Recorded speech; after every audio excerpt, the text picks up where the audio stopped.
بس راح لها ابو فاضل قالها زينب تخافين وانا موجود. زينب انا موجود وتخافين؟ تقول انا خايفه لا تقول ما ادري.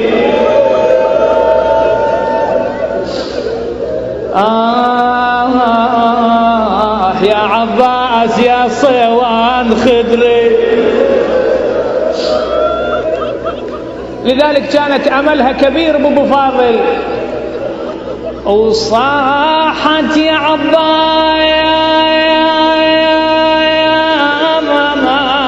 ريض العلهون اعلهانك اشعدهم اعداك ويندهون.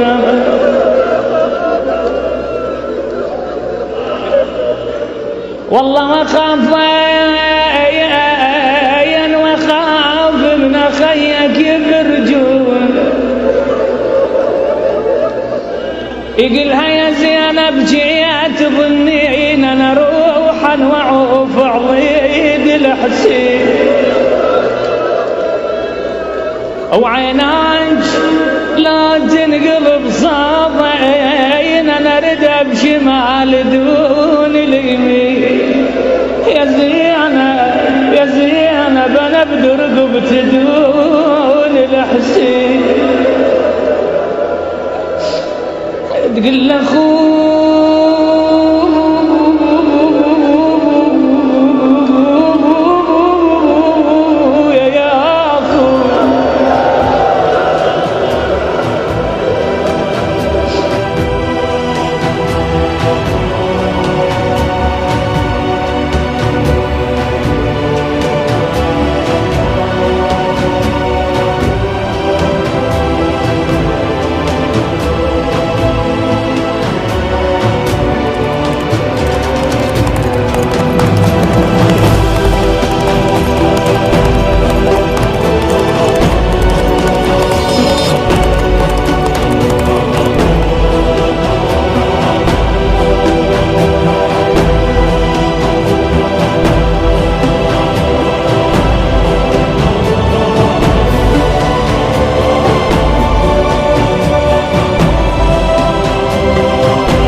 لشگر رو شکافت غیر و مبال لذالک الجمع، بدون اینکه براش اهمیت داشته باشه وارد فرات شد.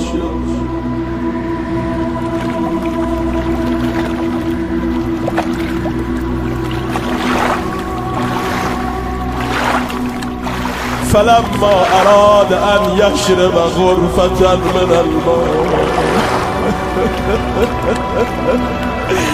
دست رو پر از آب کرد، آب رو بالا آورد. ذکر عطش الحسین و اهل بیته.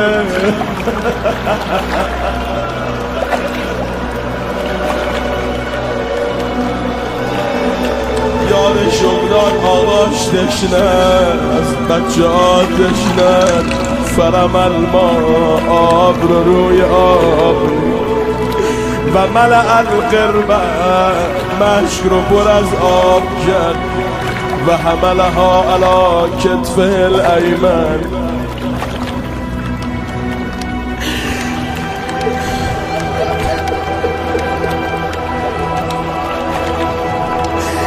مشک رو روی دوش راست کرد و توجه نحو الخیمه، قصد خیمه کرد. فقطعوا علیه الطریق، سر راهشو گرفت.